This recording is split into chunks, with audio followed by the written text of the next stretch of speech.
Hi, I'm Delilah, and this is the story of how my mother asked me to sing at my sister's baby shower. Not to honor me, but to remind me of my place. They gave me a microphone that barely worked, a folding chair next to the dessert table, and a role with no name, just tentative.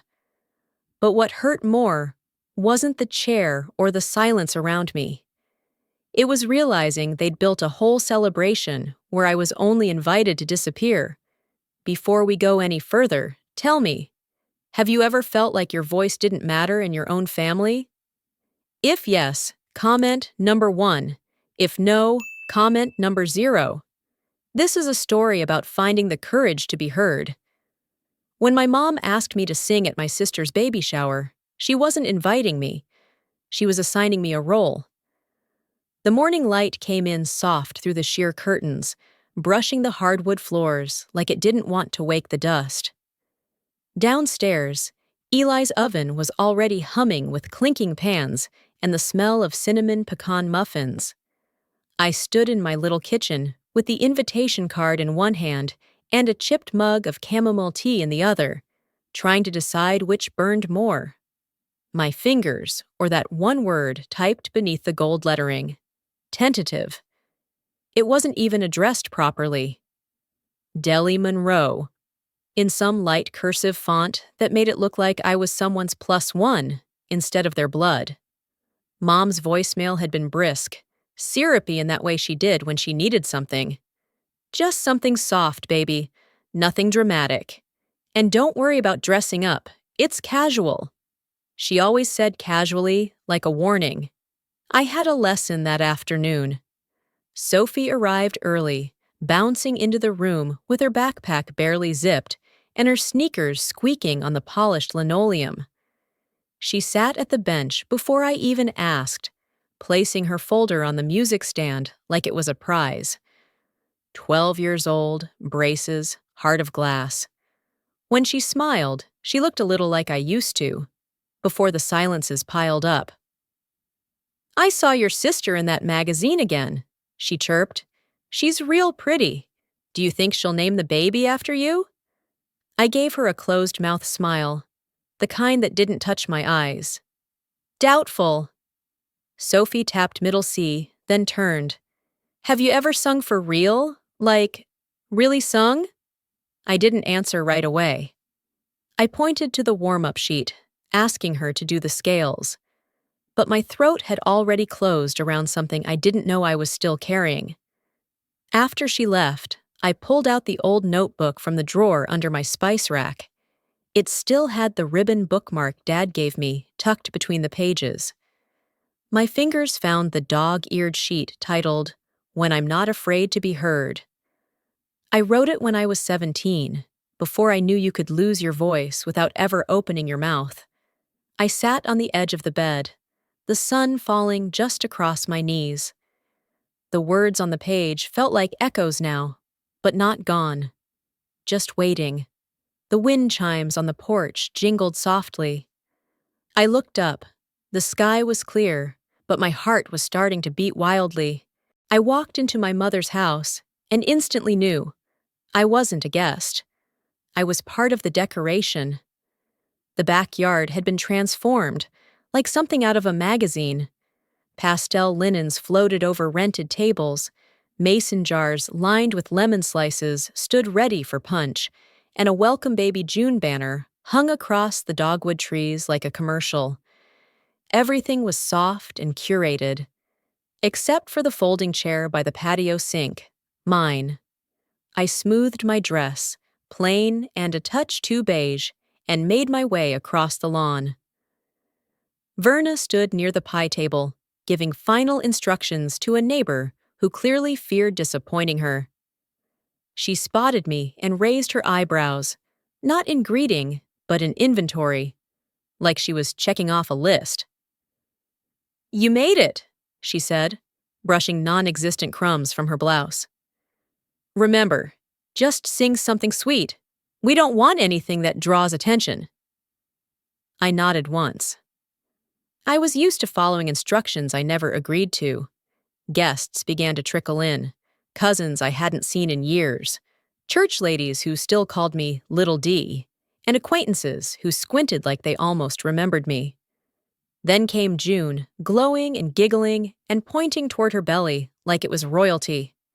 She reached me with a half hug and a chirpy, "Big Sis Deli, used to sing, remember?" I smiled, but something inside me flinched. Just then, Eli arrived with a cardboard box of pecan tartlets. "Still warm," he said, offering one. I took it with a quiet thanks. He gave me a knowing look, brief but grounding, before disappearing into the kitchen. A few minutes later, a soft murmur rippled through the guests. Mr. Bell had arrived, older now, slower, but unmistakably him. His presence drew a hush. He made his way to me with a cane in one hand and a folded envelope in the other. "I hoped I'd see you here," he said gently. "They never told you, did they?"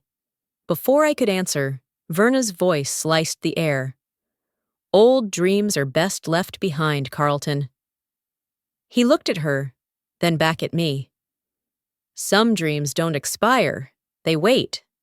And with that, he slipped the envelope into my hand and walked toward the pie table. I stared down at it, feeling its weight before I even opened it. At this moment, and many times before, I realized that the feelings my mother had for me were not love, but coercion, a demand for obedience. I seemed unable to resist her demands. If you sympathize with me, please leave a comment number 9 in the comment section below. Now, let's get to the next development of this story. Mr. Bell looked at me, then nodded. "Some dreams don't expire, they wait." I was supposed to fill the silence. Instead, I broke it. The sun was dropping lower behind the magnolia trees, casting long golden shadows across the lawn. People were still milling around the punch table and nibbling at sugar cookies shaped like rattles. But the air had shifted. Not tense exactly, just expectant, like something unsaid was hanging above the buffet line. Verna clapped her hands, summoning attention, with her well-practiced hostess smile. "Let's take a moment, everyone," she chirped. "Delilah's going to sing something light for us. Nothing too dramatic, y'all." She turned to me with that same brittle warmth. "Go ahead, honey." I walked toward the folding mic stand someone had wedged between the patio furniture and the dessert table. The mic felt loose, wobbly in its socket. I took a slow breath and opened my music folder. Not the sheet she'd slipped in earlier. I'd left that one at home, tucked under a stack of unopened mail. Instead, I reached for the song I'd written when I was 17, the one no one had ever heard. The opening note trembled a little, unsure at first, but I found it again with the next breath. Then another. My voice didn't soar. It settled. It sank into the space like it had always belonged there. People turned, some out of curiosity, some because they had no choice. My mother stood still, her glass halfway to her lips. I sang through the first verse, then into the second. And just as the third line curled out into the evening air, the speaker clicked and crackled. Then, without warning, a familiar voice came through. "To my Delilah, the only silence I regret is not letting the world hear you sooner." Gasps scattered through the yard like startled birds. My fingers froze over the music stand, but my eyes stayed forward. It was my father's voice, recorded, ragged, full of love and wear. He had never spoken those words aloud, not to me. Not then. But there it was, stitched into the afternoon like a hidden thread finally tugged loose. The yard went quiet. No one moved. Even the server with the pie tongs paused mid-slice. I let the final note fall, low and open, like a ribbon in the wind. Sophie stepped out from the back seat and said, "That's why I never whisper when I sing anymore." I never thought silence could feel so loud. The sun had slipped lower now, draping everything in that quiet glow that makes even the clinking of cutlery sound like a bell. Guests stood awkwardly by the punch table or shifted in their chairs, their conversations cut short by something they couldn't quite name. No one dared say what they'd all just heard, but the air was thick with it, like humidity before a storm. Verna's voice rang out, just a little too bright. "Let's move on to dessert," she called, lifting the edge of a pie tray as if the presentation could erase memory. But no one moved toward the dessert table. A woman in a lavender shawl leaned toward me. "That was your daddy's voice, wasn't it?" I nodded slowly. She didn't say anything else, just gave my arm a squeeze and turned away. Verna didn't answer. She was already moving inside the house, her posture stiff, chin slightly raised, as if pretending the room was still under her control. June approached, face taut beneath her makeup. "You had to make it about you," she said under her breath.